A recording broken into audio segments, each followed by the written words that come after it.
Hello friends, इस video में हम कवर करेंगे ईवीएस के टॉप 70 क्वेश्चन। तो चलिए तैयार हो जाइए और वीडियो में आगे बढ़ते हैं और चैनल को सब्सक्राइब कर लीजिएगा ताकि मेरी कोई भी वीडियो आपसे मिस ना हो। तो पहला क्वेश्चन क्या है, ईवीएस का मुख्य उद्देश्य क्या है? ईवीएस का मुख्य उद्देश्य बच्चे को अपने पर्यावरण से जोड़ना होता है। अब देखते हैं अगला क्वेश्चन। अगला क्वेश्चन क्या कर रहा है, ईवीएस किस कक्षा तक पढ़ाया जाता है? तो ईवीएस जो है 1 से 5 तक पढ़ाया जाता है। कक्षा 1 से 5 तक ईवीएस पढ़ाया जाता है। अब बढ़ते हैं अगले क्वेश्चन की तरफ। अगला क्वेश्चन क्या है, ईवीएस में सीखने का सबसे प्रभावी तरीका कौन सा है? तो अनुभव आधारित अधिगम। अनुभव आधारित अधिगम है। अगला क्वेश्चन, ईवीएस पाठ्यक्रम का आधार क्या है? तो ईवीएस पाठ्यक्रम का आधार बच्चे के अनुभव है। अब अगला क्वेश्चन, ईवीएस में परियोजना कार्य यानी प्रोजेक्ट वर्क का उद्देश्य क्या है? तो अनुभव से सीखना है। अनुभव से सीखना ही प्रोजेक्ट वर्क का उद्देश्य है। अब अगला क्वेश्चन क्या है, अगला क्वेश्चन देखते हैं, ईवीएस में मूल्यांकन कैसा होना चाहिए? तो ईवीएस में मूल्यांकन सतत एवं व्यापक मूल्यांकन होना चाहिए। अब बढ़ते हैं अगले क्वेश्चन की तरफ। अगला क्वेश्चन क्या है, ईवीएस विषय किस दस्तावेज की अनुशंसा पर आधारित है? ईवीएस विषय किस दस्तावेज की अनुशंसा पर आधारित है? तो एनसीएफ 2005। एनसीएफ 2005 पर ईवीएस आधारित है। ईवीएस में शिक्षक की भूमिका क्या है? ईवीएस में शिक्षक की भूमिका मार्गदर्शक एवं सहायक की है। ईवीएस में मार्गदर्शक एवं सहायक की भूमिका होती है शिक्षक की। ईवीएस में भ्रमण फील्ड विजिट क्यों कराया जाता है? तो ईवीएस में फील्ड विजिट वास्तविक अनुभव देने के लिए कराया जाता है। अब बढ़ते हैं अगले क्वेश्चन की तरफ। अगला क्वेश्चन क्या है कि ईवीएस में बच्चों को प्रश्नों के प्रति प्रशिक्षक का दृष्टिकोण कैसा होना चाहिए? तो प्रश्न पूछने के लिए प्रोत्साहित करना शिक्षक की दृष्टिकोण होनी चाहिए। अब बढ़ते हैं अगले क्वेश्चन की तरफ। देखते हैं अगला क्वेश्चन क्या है, पर्यावरण अध्ययन में सबसे अधिक महत्व किसे दिया जाता है? तो पर्यावरण अध्ययन में अनुभव आधारित अधिगम को सबसे अधिक महत्व दिया जाता है। अब बढ़ते हैं अगले क्वेश्चन की तरफ। देखते हैं अगला क्वेश्चन, ईवीएस में करके सीखना लर्निंग बाय डूइंग किससे संबंधित है? तो सक्रिय अधिगम से संबंधित है। अब बढ़ते हैं अगले क्वेश्चन की तरफ। अगला क्वेश्चन, ईवीएस में स्थानीय परिवेश का उपयोग क्यों किया जाता है? ईवीएस में स्थानीय प्रयोग का उपयोग बच्चों के वास्तविक अनुभव देने के लिए किया जाता है। अब बढ़ते हैं अगले क्वेश्चन की तरफ। अगला क्वेश्चन क्या है, तो ईवीएस में समूह कार्य का उद्देश्य क्या होता है? ईवीएस में समूह कार्य का उद्देश्य जो होता है सहयोग एवं सहभागिता विकसित करना होता है।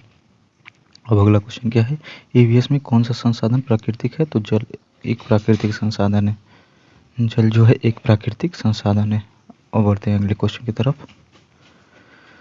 निम्न में कौन सा नवीनीकरण संसाधन है? तो नवीनीकरण संसाधन सौर ऊर्जा है। सौर ऊर्जा जो है इस टाइम नवीनीकरण संसाधन है। नवीकरणीय संसाधन।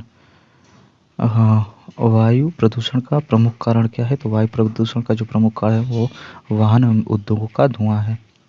अगला क्वेश्चन, जल संरक्षण का सबसे अच्छा उपाय क्या है? तो जल संरक्षण का सबसे उपाय वर्षा जल का संचयन है। अगला क्वेश्चन, पर्यावरण संरक्षण के सबसे प्रभावी उपाय क्या है? पर्यावरण संरक्षण के लिए सबसे प्रभावी उपाय जो है वो है वृक्षारोपण। अब अगला क्वेश्चन, ईवीएस में प्रश्न पूछने की विधि का उद्देश्य क्या होता है? तो ईवीएस में प्रश्न पूछने की विधि का उद्देश्य जिज्ञासा एवं चिंतन विकसित करना होता है। अब देखते हैं अगला क्वेश्चन, ईवीएस में बच्चों के पूर्व ज्ञान का महत्व क्यों है? तो ईवीएस में पूर्व ज्ञान का महत्व नए ज्ञान से जुड़ने के लिए है। अब बढ़ते हैं अगले क्वेश्चन की तरफ। पौधे अपना भोजन किस प्रकार बनाते हैं? तो ऑप्शन बी है प्रकाश संश्लेषण द्वारा। अगला क्वेश्चन, पौधे का कौन सा भाग जल और खनिज लवण को अवशोषित करता है? तो ऑप्शन सी है जड़। जड़ जो है खनिज और लवण को अवशोषित करता है। निम्नलिखित में कौन सा जीव स्तनधारी है? तो चमगादड़ है। चमगादड़ एक स्तनधारी जीव है। अगला क्वेश्चन, मनुष्य के हृदय में कितने कक्ष होते हैं? तो मनुष्य के शरीर में 4 कक्ष होते हैं हृदय में। विटामिन सी का प्रमुख स्रोत क्या है? तो विटामिन सी का प्रमुख स्रोत संतरा है। अगला क्वेश्चन, निम्नलिखित में कौन सा संक्रमण रोग है? तो संक्रमण रोग जो है वो है टीबी यानी कि क्षय रोग। अगला क्वेश्चन, स्वच्छ पेयजल प्राप्त करने का सबसे अच्छा तरीका कौन है? तो सबसे अच्छा तरीका जो है उबाल कर या फिल्टर करके पीना है। अब बढ़ते हैं अगले क्वेश्चन की तरफ। पर्यावरण संरक्षण के लिए 3R का सही क्रम क्या है? ये क्वेश्चन बहुत ही इंपॉर्टेंट है। तो 3R का जो सही क्रम है वो है रिड्यूस, रीयूज और रिसाइकिल। ये क्वेश्चन बहुत ही इंपॉर्टेंट हैं, ये पेपर में पूछे जाते हैं। अब बढ़ते हैं अगले क्वेश्चन की तरफ। अब देखते हैं अगला क्वेश्चन। ईवीएस में डिस्कशन मेथड का मुख्य उद्देश्य क्या है? तो विचार विमर्श एवं तर्क क्षमता का विकास करना है। अगला क्वेश्चन, निम्नलिखित में कौन सा खाद्य पदार्थ ऊर्जा का प्रमुख स्रोत है? तो चावल जो है ऊर्जा का प्रमुख स्रोत है। अगला क्वेश्चन, शरीर की वृद्धि और ऊतकों की मरम्मत के लिए किस पोषक तत्व की आवश्यकता होती है? तो प्रोटीन की आवश्यकता होती है। अब देखते हैं अगला क्वेश्चन, निम्नलिखित में कौन सा विटामिन सूर्य के प्रकाश से प्राप्त होता है? तो विटामिन डी जो है सूर्य के प्रकाश से प्राप्त होता है। ये चीज़ तो सभी जानते हैं। भारत का राष्ट्रीय पशु कौन सा है? तो भारत का राष्ट्रीय पशु बाघ है। अब देखते हैं अगला क्वेश्चन, तो निम्नलिखित में से कौन सा जल जनित रोग है? तो ऑप्शन सी हमारा हो जाएगा हैजा। हैजा जो है जल जनित रोग है। अब बढ़ते हैं अगले क्वेश्चन की तरफ। मलेरिया किसके काटने से फैलता है? तो मलेरिया जो है ऑप्शन बी मादा एनोफिलीज मच्छर काटने से होता है। मादा एनोफिलीज। निम्नलिखित में कौन सा जैव अविघटनीय पदार्थ है? तो निम्नलिखित में से जैव अविघटनीय पदार्थ जो है प्लास्टिक है, इसका विघटन नहीं होता है। ईवीएस में मानचित्र मैप का उपयोग क्यों किया जाता है?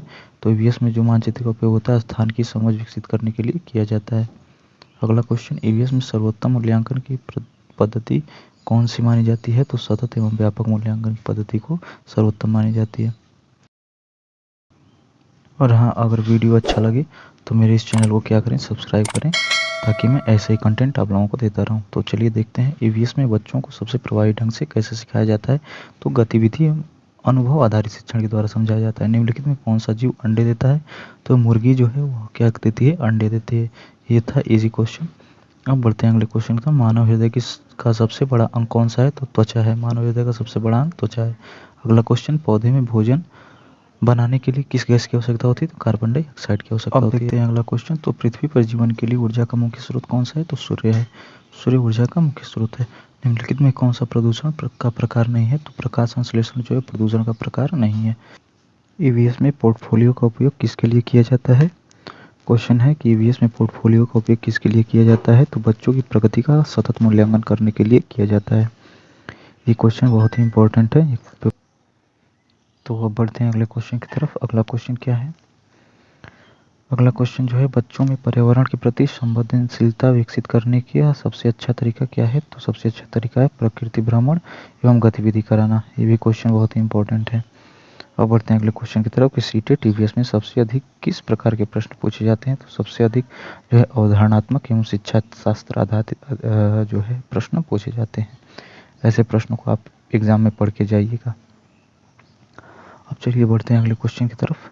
अगला क्वेश्चन क्या है? ईवीएस का अंतिम उद्देश्य क्या है? तो ईवीएस का अंतिम उद्देश्य बच्चों का समग्र विकास करना एवं पर्यावरण के प्रति जागरूक नागरिक बनाना। ये क्वेश्चन बहुत ही इंपॉर्टेंट है। ऐसे क्वेश्चन सीटेट में पूछे जाते हैं। अब बढ़ते हैं अगले क्वेश्चन की तरफ। एनसीएफ 2005 के अनुसार ईवीएस का उद्देश्य क्या है? तो ईवीएस का उद्देश्य पर्यावरण के प्रति संवेदनशीलता विकसित करना। ये क्वेश्चन भी बहुत इंपॉर्टेंट है, जो कि ऐसे क्वेश्चन एग्जाम में बार बार पूछे जाते हैं। अब बढ़ते हैं अगले क्वेश्चन की तरफ। ईवीएस में बच्चों की जिज्ञासा बढ़ाने के लिए शिक्षक को क्या करना चाहिए? तो प्रश्न के लिए प्रोत्साहित करना चाहिए। ये सभी क्वेश्चन जितने मैं बता रहा हूँ ये सभी इंपॉर्टेंट हैं। हनी बी का अध्याय किस पुस्तक के भाग है? तो ईवीएस लुकिंग अराउंड। अब देखते हैं अगला क्वेश्चन, मधुमक्खियाँ किसके माध्यम से संवाद करती हैं? तो नृत्य के माध्यम से संवाद करती हैं। पहले भी मैंने ये क्वेश्चन बताया था। अब देखते हैं अगला क्वेश्चन, निम्न में कौन सा प्रवासी पक्षी है? तो साइबेरियन क्रेन जो है प्रवासी पक्षी। ये क्वेश्चन मैंने पीछे बताया। भोजन का पाचन मुख्यतः कहाँ होता है? तो अमाशय और छोटी आंत में होता है। अब अगला क्वेश्चन, रक्त का लाल रंग किसके कारण होता है? तो हीमोग्लोबिन के कारण होता है। अब देखते बढ़ते हैं अगले क्वेश्चन की तरफ। निम्नलिखित में कौन सा ईंधन प्रदूषण कम करता है? तो सीएनजी जो है प्रदूषण कम करता है।